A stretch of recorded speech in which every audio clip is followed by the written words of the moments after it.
محمود ہمدرد بھی شہید، کوئٹہ دھماکے کے شہدا کی تعداد بڑھتی ہی جا رہی ہے۔ دہشت گردی کے خلاف جنگ میں ڈان نیوز کا لہو بھی شامل۔ محمود ہمدرد بلوچستان ہائی کورٹ بار کے مقتول صدر بلال قاسی کی فائرنگ سے ہلاکت کے بعد سول اسپتال میں احتجاجی وکلا کی کوریج کرنے گئے تھے اور فرائض کی انجام دہی کے دوران دھماکے کا نشانہ بن گئے۔ وہ دھماکے میں شدید زخمی ہو گئے تھے۔ کئی گھنٹوں تک زندگی اور موت کی کشمکش میں مبتلا رہنے کے بعد خالق حقیقی سے جا ملے۔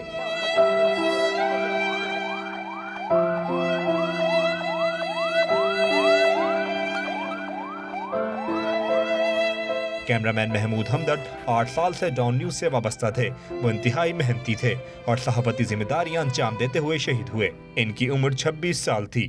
ڈان نیوز کی انتظامیہ اور عملے کے تمام ارکان شہید کے لواحقین کے غم میں برابر کے شریک ہیں۔